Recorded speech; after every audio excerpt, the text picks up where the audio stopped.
സംസ്ഥാനം ആണവ നിലയം പദ്ധതിയുമായി മുമ്പോട്ടു പോകും. വൈദ്യുതി മന്ത്രി കെ കൃഷ്ണൻകുട്ടിയുടെ എതിർപ്പ് ഇക്കാര്യത്തിൽ വിലപ്പോവില്ല. അതിനിടെ ആണവ നിലയം നയപരമായ കാര്യമാണെന്നും അതുകൊണ്ട് തന്നെ അത് ഇടതുമുന്നണിയിൽ ചർച്ച ചെയ്യാത്തത് CPIയെ പ്രകോപിച്ചിട്ടുണ്ട്. അതിനിടെ ആണവ നിലയം സ്ഥാപിക്കാനുള്ള പദ്ധതിയിൽ നിന്ന് പിന്നോട്ടില്ല എന്ന സൂചനയുമായി KSEB ചെയർമാൻ ബിജു പ്രഭാകർ രംഗത്ത് വരികയും ചെയ്തു. ഇതോടെ വൈദ്യുതി മന്ത്രിയുടെയും CPMന്റെയും എല്ലാം നിലപാട് അതീവ നിർണായകമായി. ഈ ഒരു വിഷയത്തിൽ ഇനിയും CPM നിലപാട് പറഞ്ഞിട്ടില്ല. തൽക്കാലം വ്യക്തമായൊരു നിലപാട് CPM പ്രഖ്യാപിക്കില്ല.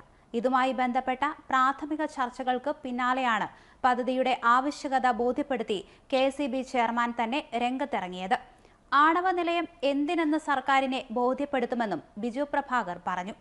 Palakkad KSEB pensioners association സംസ്ഥാന സമ്മേളനത്തിലാണ് ബിജു പ്രഭാകർ ആണവ നിലയം സ്ഥാപിക്കുന്ന വിഷയം പൊതുചർച്ചയ്ക്ക് വെച്ചത്. കൽപ്പാക്കം നിലയത്തിൽ നിന്ന് ആണവ വൈദ്യുതി വാങ്ങുക, കേരളത്തിന് പുറത്ത് നിലയം സ്ഥാപിച്ച് വൈദ്യുതി വാങ്ങുക, സംസ്ഥാനത്ത് തന്നെ ആണവ നിലയം സ്ഥാപിക്കുക എന്നിങ്ങനെ 3 സാധ്യതകളാണ് KSEB പരിശോധിച്ചത്. സ്വന്തം ആണവ നിലയം എന്ന മൂന്നാമത്തെ സാധ്യതയാണ് നല്ലതെന്ന് KSEB പറയുന്നു.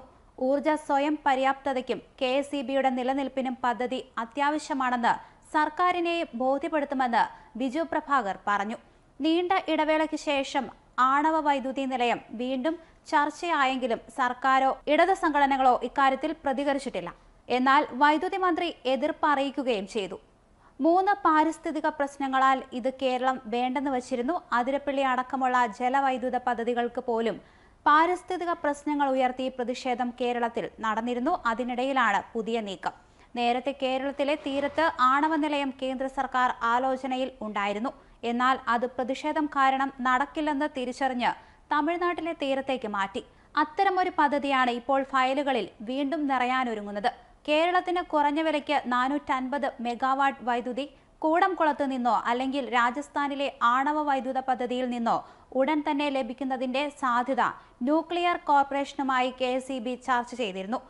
ടെൻഡറിലൂടെ മാത്രമേ ഇവിടെ നിന്ന് വൈദ്യുതി ലഭിക്കൂ. എന്നാൽ ആണവ വൈദ്യുത പദ്ധതി തുടങ്ങുന്ന സംസ്ഥാനത്തിന് ഉൽപ്പാദിപ്പിക്കുന്ന വൈദ്യുതിയുടെ പകുതി ലഭിക്കും. ഇക്കാര്യം പരിഗണിച്ചാണ് കേരളവും ആണവ വൈദ്യുതി നിലയം എന്ന ആശയത്തിലേക്ക് എത്തിയത്. വൈദ്യുതി പ്രതിസന്ധി രൂക്ഷമായ സാഹചര്യത്തിലാണ് ഇത്. ന്യൂക്ലിയർ പവർ കോർപ്പറേഷനുമായി KSEB ചെയർമാനും സംഘവും മുംബൈയിൽ ആദ്യഘട്ട ചർച്ചകൾ നടത്തി.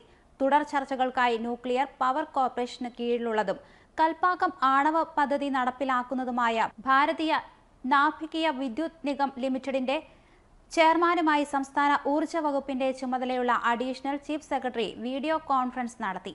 220 മെഗാവാട്ടിന്റെ 2 പദ്ധതികളിലായി 440 മെഗാവാട്ട് വൈദ്യുതി ഉൽപ്പാദിപ്പിക്കുകയാണ് കേരളത്തിലെ KSEBയുടെ ലക്ഷ്യം. 2 പദ്ധതിയും ഒരിടത്ത് സ്ഥാപിക്കാം. കേരളം നേരിടാൻ പോകുന്ന വലിയ ഊർജ പ്രതിസന്ധിക്ക് അല്പമെങ്കിലും പരിഹാരം കാണാനാണ് ശ്രമം. അതിരപ്പള്ളി, ചീമേനി ഉൾപ്പെടെയുള്ള സ്ഥലങ്ങളാണ് KSEBയുടെ പരിഗണനയിലുള്ളതെന്ന് ചെയർമാൻ ബിജു പ്രഭാകർ പറഞ്ഞിരുന്നു. 7000 കോടി രൂപയാണ് ചെലവ് കണക്കാക്കുന്നത്. പദ്ധതിയുടെ 60% തുക കേന്ദ്രം ഗ്രാന്റായി നൽകണമെന്ന ആവശ്യം KSEB മുന്നോട്ട് വച്ചിട്ടുണ്ട്. ആണവ വൈദ്യുതി പദ്ധതി തീരദേശത്ത് സ്ഥാപിച്ചാൽ 625 ഹെക്ടറും മറ്റ് സ്ഥലങ്ങളിലാണെങ്കിൽ 960 ഹെക്ടറും വേണമെന്നാണ് Bhavini CMD KV Suresh Kumar chief സെക്രട്ടറിക്ക് അയച്ച കത്തിലെ നിർദ്ദേശം. ഇതിനു പുറമെ ഉദ്യോഗസ്ഥർക്കായി ടൗൺഷിപ്പ് നിർമ്മിക്കാൻ 86 കിലോമീറ്ററിനുള്ളിൽ 125 ഹെക്ടർ കൂടി വേണം.